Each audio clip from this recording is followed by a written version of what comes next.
Welcome to From the VC's Bookshelf, a podcast from TBR, the College System of Tennessee, the state's largest higher education system. In this series, we examine how we might re-envision the work we do and how we work together as we move into a post-pandemic world. Please join our host, Dr. Heidi Lemming, Vice Chancellor for Student Success, as she leads a live discussion with industry experts and leaders throughout our system. How Full is Your Bucket is a book by Tom Rath and Donald Clifton that uses the metaphor of a dipper and a bucket to illustrate how our interactions affect our emotional well-being. It's grounded in 50 years of research that shows how even the smallest interactions we have with others every day profoundly affect our relationships, productivity, health, and longevity. Their discoveries contributed to this emergence of an entirely new field called positive psychology. And so in this series, we're going to introduce our listeners to a conversation with this year's cohort members in the Chancellor's Fellowship. The Chancellor's Fellowship is a cohort-based initiative designed to further enhance the leadership capabilities of senior administrators within the College System of Tennessee. The program deepens participants' understanding of education and workforce policy at both the system and state levels, while strengthening a leadership pipeline equipped to advance into executive roles within higher education. So again, we're going to be looking at the book, How Full is Your Bucket, which describes in detail 5 strategies for creating a more positive organization. Each episode is going to dig in more deeply to one of the 5 strategies. So real quickly, the 5 strategies are prevent bucket dipping, shine a light on what is right, make best friends, give unexpectedly, and reverse the golden rule. So with this background in mind, we're going to begin today's conversation on the first strategy, which is prevent bucket dipping. And I'm joined today by Jennifer Wright, who's from the Tennessee College of Applied Technology at McMinnville, and Liz Ross, who's from Pellissippi State Community College. And I would like for them to introduce themselves to our listeners and talk a little bit about their role at their institution and their background. We'll start first with Jennifer. So good morning. My name is Jennifer Wright. I'm the Vice President at the Tennessee College of Applied Technology in McMinnville.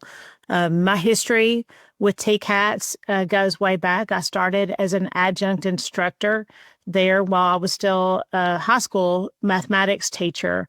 I had the opportunity to come into the TCAT system, and I really didn't know exactly what all TCATs did until I became an adjunct instructor there and discovered the great world of TCATs. I moved from an adjunct instructor to working at TCAT in Shelbyville as a Tech Foundations instructor, which is a course that helps students with their reading and math skills if we find any deficiencies there. And then I had the opportunity to move back to my home TCAT in McMinnville as the academic coordinator, and now currently serve as the vice president over student services and academic affairs. Thank you, Jennifer, and welcome to the podcast. Thank you. Liz, and introduce yourself. Yeah, thank you for having me. First of all, good morning. So I am originally from Memphis, Tennessee. I have been living in Knoxville, Tennessee for this time almost 20 years. I've been the executive director of human resources at Pellissippi State Community College for about, 4 or 5 years now. I started as the director of talent management with a career stretching across HR, leadership, training, and professional development. I recently earned my PhD in adult learning and leadership from Kansas State. I also have a master's from King University, and I'm a proud alumni of the University of Tennessee, Knoxville, which is why I'm still here. So, in my role at Pellissippi State, not only am I over our human resources. I've also served as program director in our French exchange study abroad program. And I currently am a business adjunct as well. So very much read into the mission of the community college. And then outside of work, I am very passionate about creative writing and poetry. And so some of what we'll be talking about today, I've been able to kind of look at through a personal lens as well. Great. Thank you, Liz. So excited to have this conversation to kind of kick off this series. So again, the book we're using for all of our podcasts is based on research findings from the Gallup organization that translated into an assessment tool on strengths-based characteristics that pull from the field of positive psychology. So that is, if we lean into our strengths as opposed to focusing on what our weakness is, we can build more positive and productive organizations. As part of the Chancellor's Fellowship, all of our fellows were asked to take the Clifton Strengths Assessment. And so I'd like to first start and ask both Jennifer and Liz, what talents did you learn you had that maybe weren't obvious to you? And what have you done with that insight since the first workshop? Liz, can I start with you? Yeah, sure. So what I will say is I was not necessarily surprised, or that, the themes that came up for me, they had been obvious to me, but I was more excited to kind of dig deeper in them. So my top 5 themes are relator, strategic, responsibility, individualization, and command. And so what I've been doing is engaging in the, personal and professional development through the Clifton Strengths and just helping me further realize these themes and how they show up on a day-to-day basis for me, mainly in kind of getting that understanding around command more than the others. That was the one I maybe would say I've struggled with over my career, even again, personally as well, and kind of understanding about myself and that is a strength of mine, but not fully grasping or understanding that. And so, learning more about myself and kind of accepting that as a leader with this theme of command, whether I want it or not on a given day, my tone, my reaction, my consistency, those things set the emotional temperature for others. So I have to be intentional about how I'm showing up. And so that is kind of what I'm doing with the insight since the first workshop that we've had and learning more about these themes, but very eye-opening, I will say. And had you done anything with strengths before, so you were familiar from that perspective? So I hadn't done an assessment for myself. We had incorporated it in one of our study abroad programs a couple of years ago for the students. And so we were helping them with theirs. But in that particular time, I wasn't digging in it for myself. So I was familiar with it, but not as, this personal aspect of it that I am in having this familiarity now. Okay, that makes sense. And you and I share relator as one of our top ones. So we can talk more about that too, maybe today. Okay. Jennifer, what about you? So as I went through, I'm like Liz, I was not all that surprised at what came out of the test that we took or the little assessment that we took. But my top 5 were consistency, deliberative, learner, harmony, and then achiever. And I think that the only one that really surprised me was harmony. And I guess it's just because in my brain, I thought I knew what harmony meant.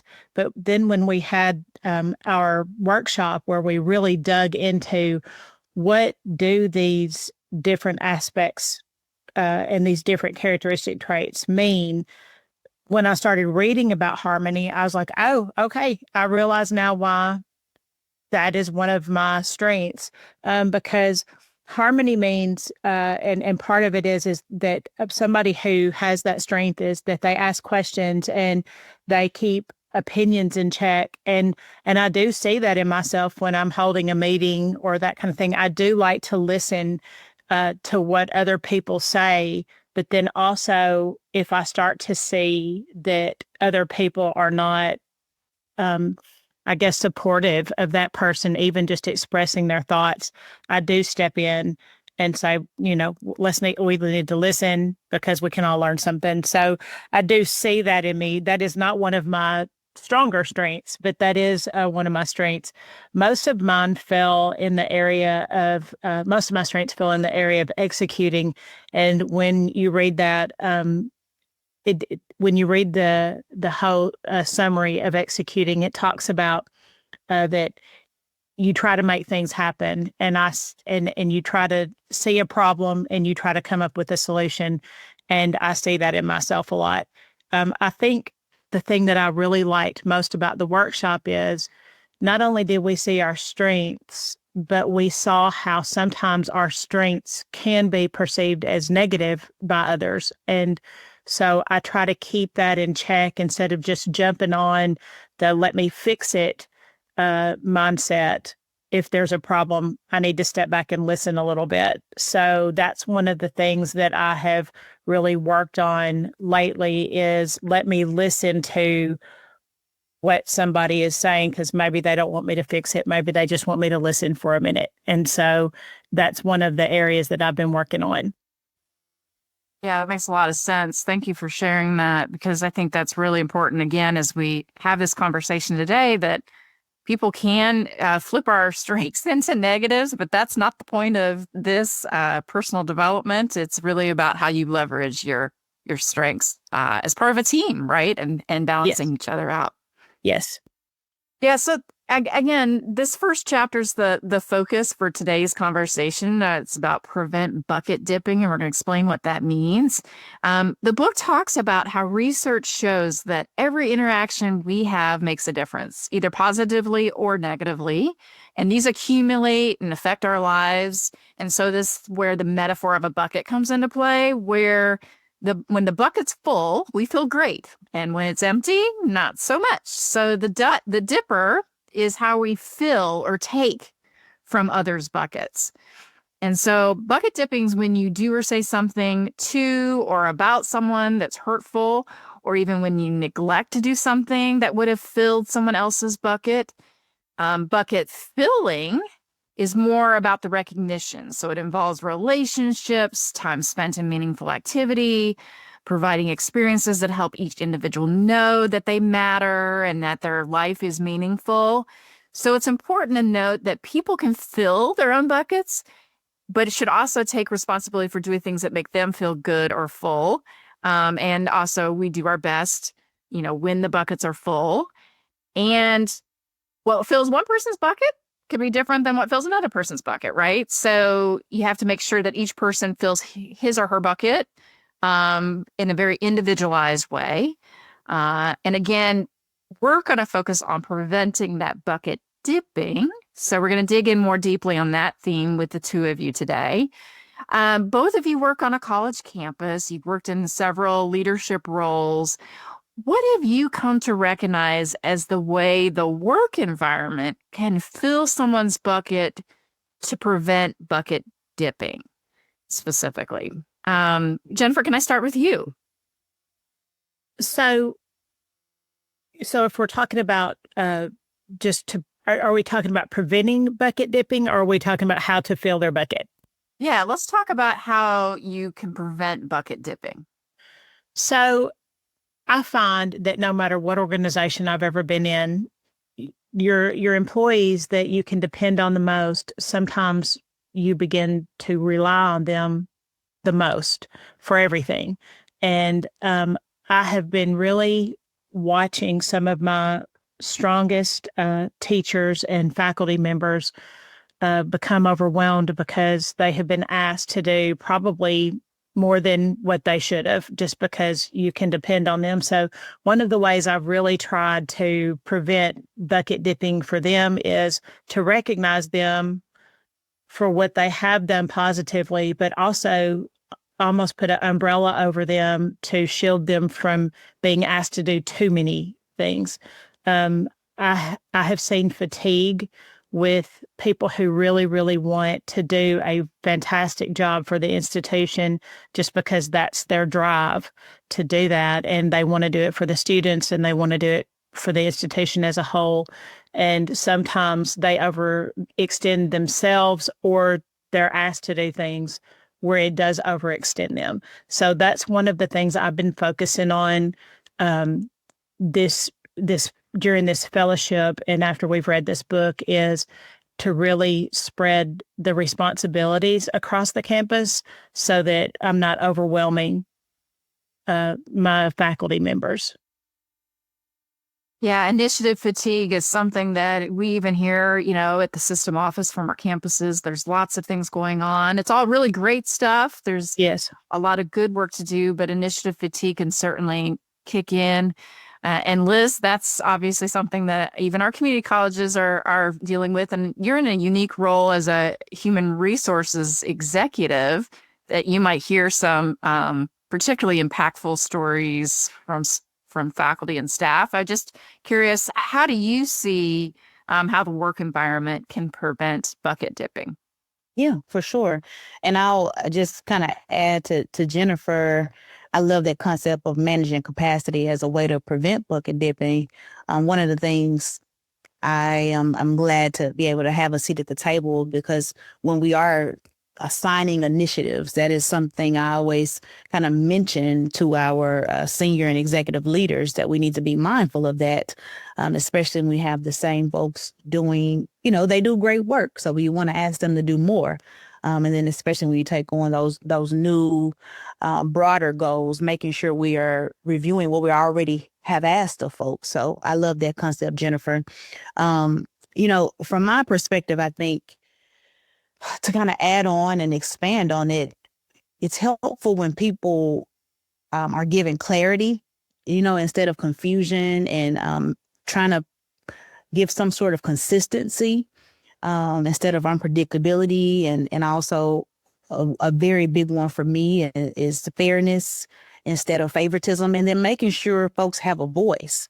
So when I think about that practically, it's making sure we explain things. How was a decision made? How did it come to be? And then making sure expectations are realistic, going back to that concept of managing capacity.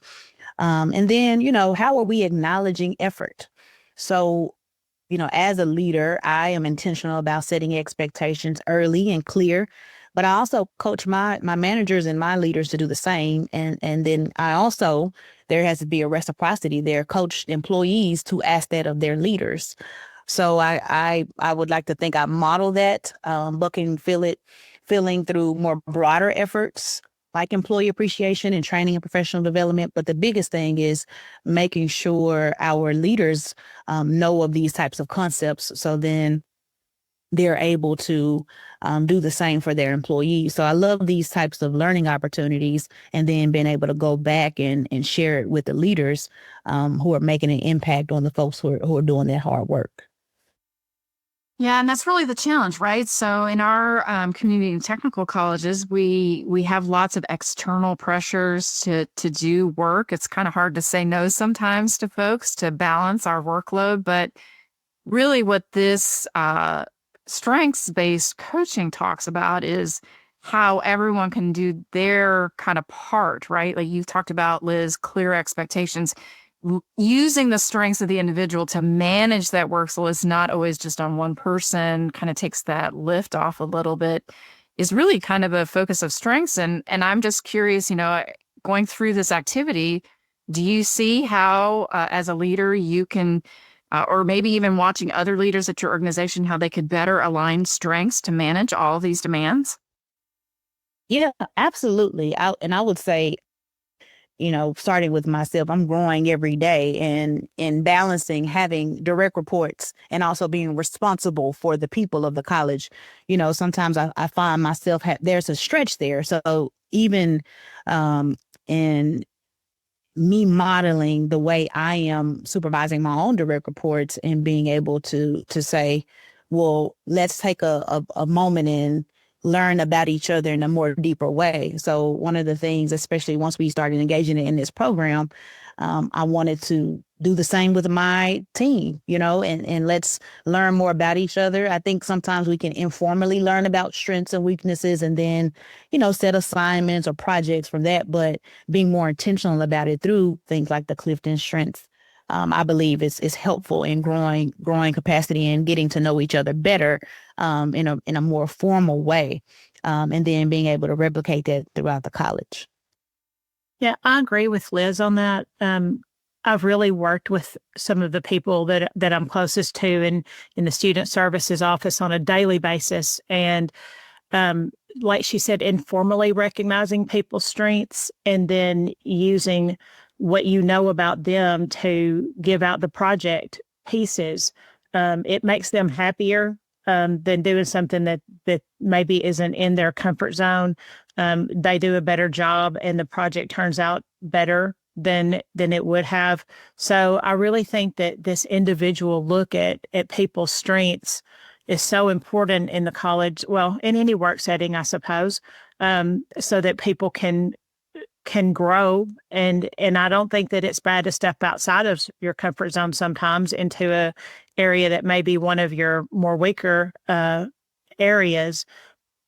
But I think that if you need something done and you need something done well for the institution, you need to really play on the strengths of the people in the institution and around you. Yeah, and this idea of leaning into strengths is also connected to employee engagement. So I want to mention some research that came out in August of 2025. Gallup did, of course, they're a major research organization. They stated that 32% of employees are engaged in the work. That's not a very large number, and it's kind of terrifying, actually. I mean, the cost of disengagement in the U.S. is now approximately $2 trillion in lost productivity. And in fact, 51% are actively looking or keeping an eye out for a job opening elsewhere. So when we think about how an employee feels engaged, it seems to me that leaning into their strengths as part of a team is one way to combat that. And so this idea that people are actively disengaging and affecting their mental state is a real thing, right? Like, we need to really think about how we make everyone feel valued in the organization. Just curious again, like from the campus level perspective, how do you see this, I guess, as a strategy to combat this issue of disengagement with faculty or staff? Liz, you want to chime in? Yeah, sure. I think about it from a standpoint of, how are you welcoming an employee into the organization? Obviously, especially at the college I work at, we have a lot of longstanding employees. And so in kind of determining what is one of their priorities or motivations for being here in a longstanding way, it's culture is a part of that, but also it's going to be how they're communicating, getting along with their coworkers. How do they respond to their supervisor? So that's good to see that longevity, but then it's, you're welcoming new people into the organization as well. How do we get them to be long-standing employees too? When you think about that concept of active disengagement, for me, it's going to be early intervention. What does it look like to be welcomed into the organization? And also too, I think from the HR standpoint, not immediately jump into punitive or punishment when it comes to the work that they're doing. And I think going back to, I think I said this earlier and kind of expanding on Jennifer's point of capacity, is that setting expectations earlier, but it's not just make sure you're doing this job in this way, but it's also setting the tone of, you can expect that when you do a good job, we're going to recognize you for it in these particular ways, whether that's informal or formal. And then also not just setting the expectations, but making sure they're clear, that clarity about it. And I think sometimes I always think about it from a compliance standpoint, but I think clarity has to come before the compliance piece, because that kind of goes back to the capacity. I've set the expectations, I've made them very clear, and then I'm managing the workload that I'm giving to the employee. And so when I think about it from the concept of this preventing bucket dipping, it is accountability on the leadership. It's how can I fill others' buckets? How can I fill my direct reports buckets, or especially the newer people who are coming in and I want them to stay? So am I making sure that I am being fair and am I giving them support, and am I keeping my word? I said these were the expectations, but am I keeping my word with that? So I think for me, it's going to always start as soon as a person comes in the door. Right. I completely agree with Liz on this. And she has said the word clarity many times. And I think that goes back to communication. I would say that if I hear anything from anybody at the school that is not positive, it would go back to they did not feel communicated with. They didn't feel like instructions were clear. They didn't know why a decision had been made, and not necessarily can they always know why, but I will say I think that it all goes back to communication. If people feel prepared for what's coming, or they understand why a decision has been made, even if they can't know all the complexities of that, I think they feel valued and trusted when that communication is given to them. So I'm just bouncing off her ideas on this starts from the beginning. We all know that we lose people. If we're going to lose somebody, we usually lose them within a year. And so I think it is very important to focus on the clear expectations at the beginning when they're hired, but then also constantly communicate with them and also show them the positives that you see in their growth at the institution, so that they can see where they can possibly have a future and have some growth in the organization as they're going through, just based on what you're communicating with them. That's my biggest take on this. And when I talk to my instructors and talk to my student services, is they just want to know what's happening in their job and what the expectation is, and they want clear guidelines of what's expected of them each day.